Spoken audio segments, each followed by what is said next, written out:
안녕하세요. 쉽고 재밌는 수아타로입니다. 오늘은 신화타로 5번 교황에 대해서 알아보도록 하겠습니다. 교황카드는 지혜와 가르침, 전통, 그리고 영적 성장을 상징합니다. 이 카드의 신화적 상징은 키론이고요. 키론 또는 카이론이라고도 합니다. 주요 키워드로는 지혜와 가르침, 영적 지도, 전통, 신념, 깨달음, 치료, 신성한 연결이 있습니다. 주요 상징으로는 키론의 사원, 동굴이 보이시죠? 율법의 두루마리, 2개의 기둥이 있습니다. 지금부터 키론의 이야기를 통해서 교황 카드의 깊은 의미를 살펴보도록 할게요. 키론의 이야기입니다. 신화 이야기 키론부터 시작하도록 할게요.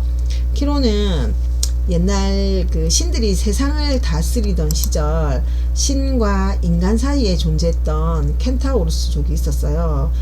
켄타우로스족은 반은 인간 반은 말의 모습을 하고 있었고요.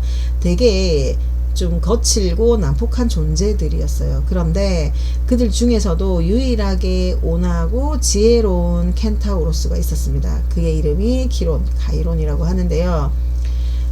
키론은 평범한 켄타우로스가 아니었다. 그의 아버지는 시간의 신 크로노스였고요. 어머니는 바다의 님프 필리라였어요. 크로노스는 필리라를 유혹하기 위해서 말의 모습으로 변신했고, 그 결과 태어난 키론은 다른 켄타우로스와 다르게 고귀한 신의 피를 이어받은 존재였습니다. 하지만 그의 어머니 필리라는 말의 모습을 한 자신의 아들을 보고 그를 버리고 맙니다. 이렇게 키론이 외롭게 세상에 남겨졌지만 신들의 도움으로 성장을 했고요. 태양의 신 아폴론이 음악과 의술과 예언과 전투술을 가르쳤고요. 그래서 점차 신과 인간을 연결하는 지혜로운 존재로 만들어졌습니다. 그리고 키론은 아킬레우스, 헤라클레스, 아스클레피오스, 이아손 같은 영웅들의 스승이 됩니다. 그러니까 아킬레우스는 트로이 전쟁의 전설적인 전사로 성장을 했고, 그의 발목을 제외한 모든 부분이 불사였고요. 그렇지만 그를 인간적으로 성장하게 만든 것은 키론의 가르침이었습니다.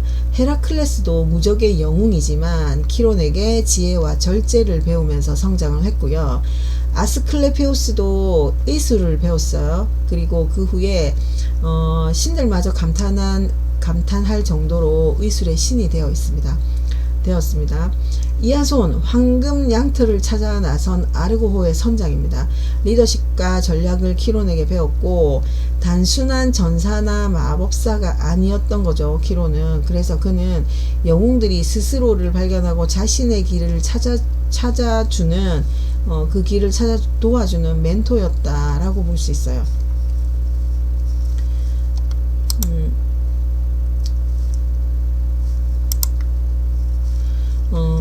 그런데 이제 키론이 운명적인 상처, 희생을 보이는 부분은 헤라클레스가 실수를 합니다.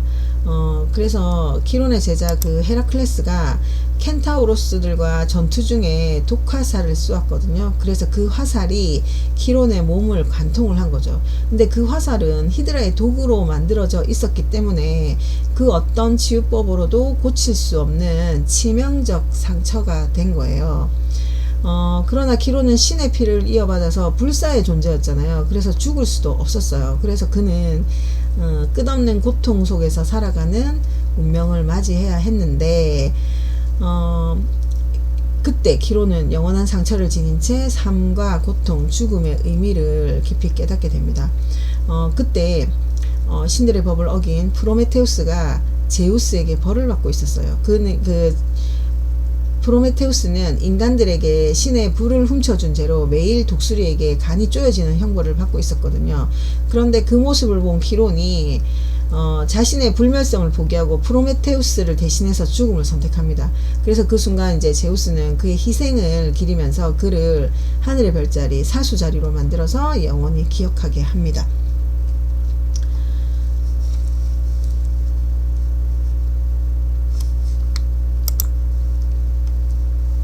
키론이 주는 메시지는 단순한 이제 신화 속의 존재가 아니고 우리 안의 상처, 고통, 그리고 그것을 통해서 성장하는 과정을 상징합니다. 우리는 모두 자신만의 상처를 가지고 있고 그 상처는 우리를 더욱 강하게 만들기도 합니다. 진정한 치유는 그 상처를 받아들이고 의미를 찾는 것이고요.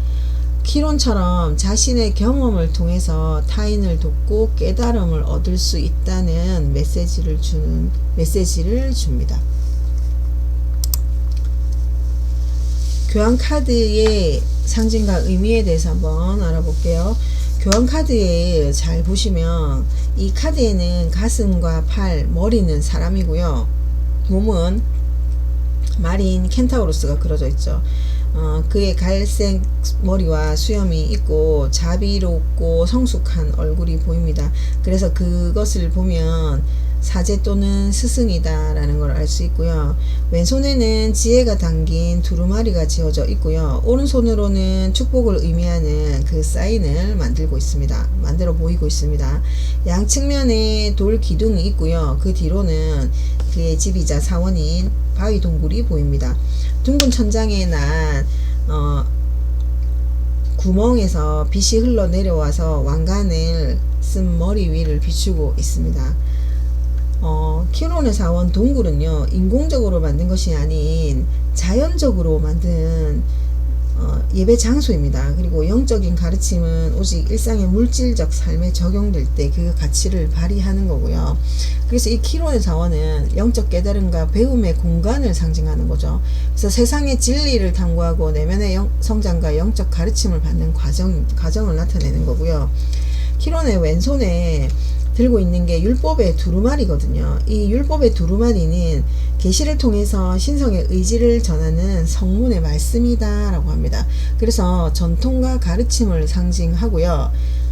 신성한 지식과 영적인 가르침을 나타냅니다. 그리고 인류가 따라야 할 도덕적 원칙과 법을 나타내는 것이기도 합니다. 두 개의 기둥은요, 지식의 기둥으로 제자는 그곳을 통하여 들어가서 키론의 가르침을 받게 되는 기둥입니다. 그래서 이성과 신념의 균형을 상징하는 것이기도 하고, 세상의 두 가지 원리와 신과 인간 사이에 다리 역할을 하는 것, 그게 두 개의 기둥을 나타내는 거고요. 이 카드에서는 지금은 깊이 배우고 깨달음을 얻을 때다, 그리고 전통과 지혜를 존중하고 그것을 배우는 게 중요한 시기다 라고 하는 거죠. 교환카드를 해석을 한번 알아볼게요. 연애운으로 봤을 때는 긍정의 의미로 봤을 때 신뢰와 존경이 바탕이 되는 관계이고, 결혼이나 전통적인 연애가 잘 맞는 시기, 그리고 멘토 같은 연인이나 배우자를 만날 가능성이 있다라는 거고요. 부정적인 의미는 지나치게 형식적이거나 보수적인 관계가 될 수 있음을 나타냅니다. 연애보다는 개인의 성장과 학문에 집중해야 할 시기다라는 거죠. 그래서 지금은 신뢰와 존경이 바탕이 되는 연애를 해야 할 때이고요. 교환카드가 나타났을 때 조언으로 봤을 때는 배우고 성장할 준비를 한다, 멘토가 조언자의 가르침을 받는다, 윤리적이고 올바른 길을 선택하는 것, 그리고 전통과 규범을 존중하면서 발전하는 것입니다. 피해야 할 것은 너무 보수적인 태도는 피해야 하고 변화와 혁신을 거부하는 것도 좀 피해야 된다라는 거예요. 그리고 직장운을 보면, 직장운에서는 긍정적으로 봤을 때 교육이나 종교, 법, 철학 이런 상당 분야에서 두각을 나타내고요. 멘토나 상사의 조언이 큰 도움이 된다라는 거고, 조직에서 중요한 역할을 맡을 가능성이 있습니다. 부정적인 의미는 변화에 대한 저항으로 인해서 발전이 더디다, 융통성이 부족할 수 있겠다, 그리고 새로운 기회를 놓칠 가능성도 있다라는 거고, 그래서 지금은 경험자들의 조언을 듣고 배울 때다라는 거죠.